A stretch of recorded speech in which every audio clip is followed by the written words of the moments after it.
Nneka Ogwumike, Lexie Brown's not okay with it.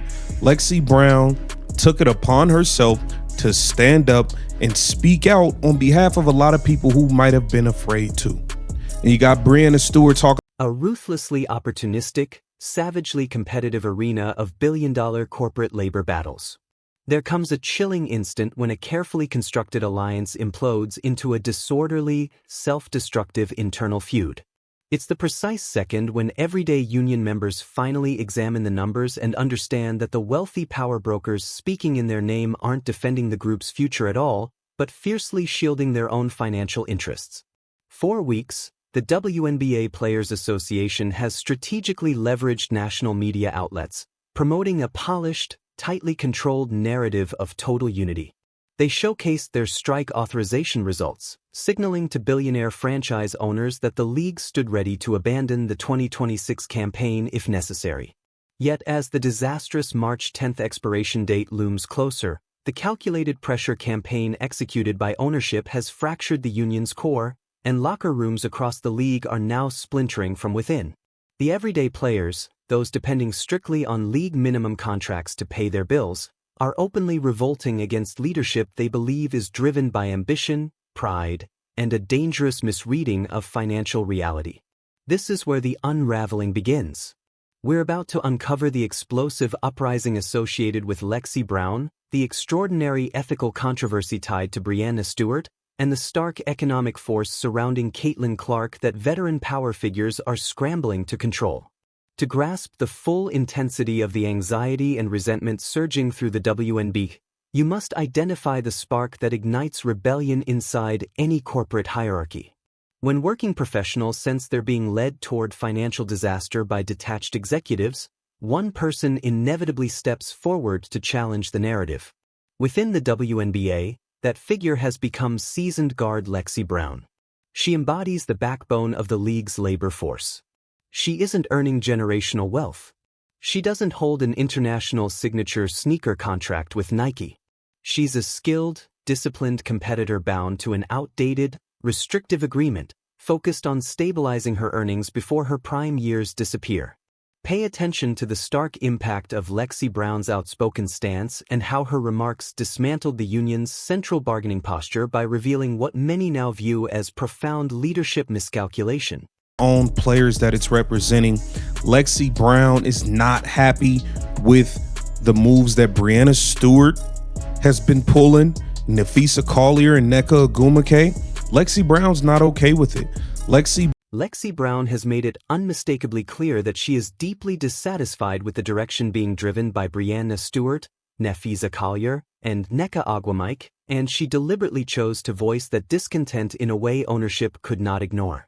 When a trusted veteran openly criticizes identifiable figures on the union's executive council, it amounts to an unmistakable vote of no confidence. Brown is effectively telling leadership, "You are not speaking for me. You are not speaking for the league's financial middle tier. You are pursuing terms the owners will never accept, and you are jeopardizing an entire season to preserve pride by stepping before cameras and rejecting compromise." In doing so, she has rapidly emerged as the clearest representative of the anxious majority inside those locker rooms. She personifies the simmering resentment that has quietly intensified over the last 2 months. And that resentment isn't abstract emotion. It is grounded in the stark arithmetic of the ownership group's newest collective bargaining framework. While union leaders have framed the proposal as demeaning, many players examined the specifics themselves. They reviewed the guaranteed salary bumps. They studied the remarkable concession in which owners offered to fully cover player housing next season. For someone earning roughly $90,000 annually, complimentary housing in a major metropolitan market represents a transformative financial gain. Hear the candid, unfiltered response spreading among everyday players and understand why their anger is shifting away from billionaire franchises and landing squarely on their own union officials. Near unanimous vote. Now, that let it be known, it's very clear there are a lot of people, players, who are fine with the numbers and with the offer that the WNBA has sent, who want to. There is a significant portion of the roster that is comfortable with the figures on the table, satisfied with the proposal, and ready to finalize an agreement and get back to work. Some are even accusing their own union leaders of overreaching. That shift represents a crushing blow to whatever bargaining power remained. Ownership doesn't need to escalate tactics, they can simply observe as internal divisions widen. Many mid-tier players are confronting the executive council with frustration, arguing that guaranteed income and fully covered housing are tangible benefits, while being urged to reject them in favor of an uncertain share of future revenue that may not meaningfully increase for years. To them, risking missed paychecks, housing instability, and financial strain for a long-term projection feels reckless. A growing number now believe they've been positioned as expendable pieces in a high-stakes clash between billionaires and already wealthy stars. What intensifies the anger is the perception that union officials appear unmoved by those fears. Rank-and-file athletes worry about immediate survival, while leadership seems prepared to endure a shutdown. Attention has increasingly focused on Breanna Stewart, the union's vice president and one of the sport's most accomplished figures. Beyond her on-court resume, she is also a co-founder of Unrivaled, a newly launched and potentially profitable 3-on-3 winter league operating outside the WNBA structure.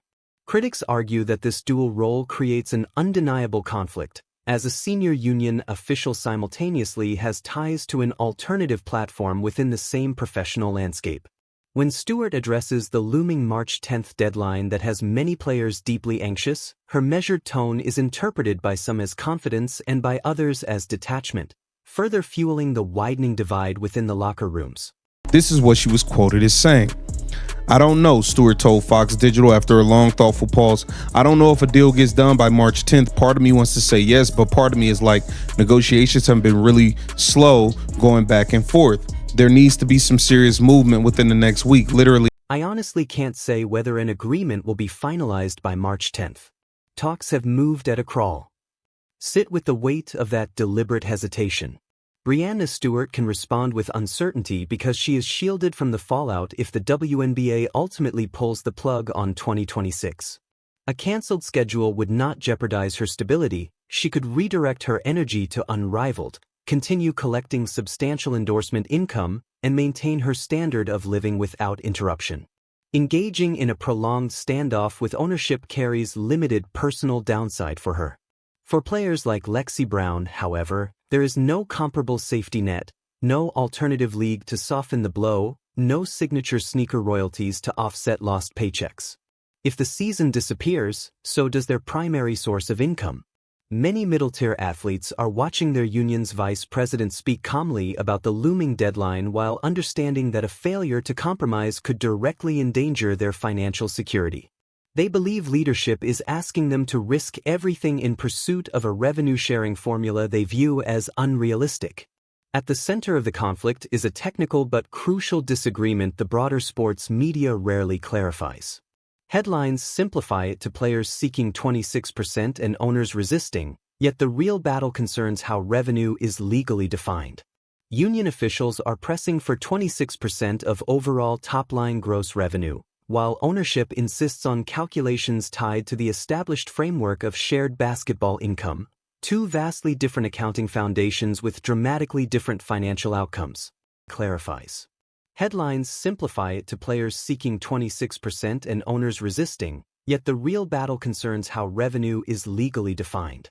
Union officials are pressing for 26% of overall top-line gross revenue, while ownership insists on calculations tied to the established framework of shared basketball income, two vastly different accounting foundations with dramatically different financial outcomes tied to the top-line dollars fueled largely by the surge of interest surrounding Caitlin Clark and the audience wave that followed her?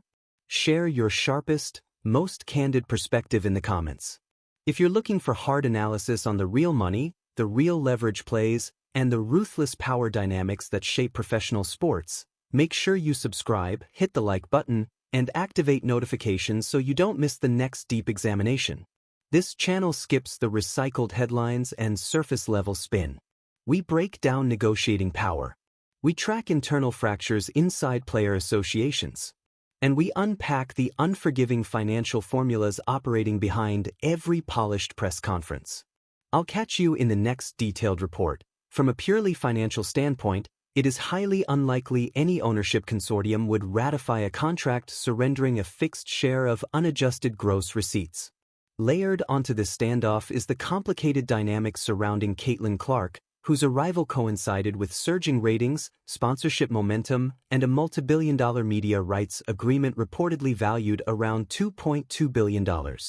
Some veteran leaders who previously questioned the scale of her spotlight are now advocating for compensation structures that would capitalize on that expanding revenue base, creating perceptions of inconsistency among certain teammates.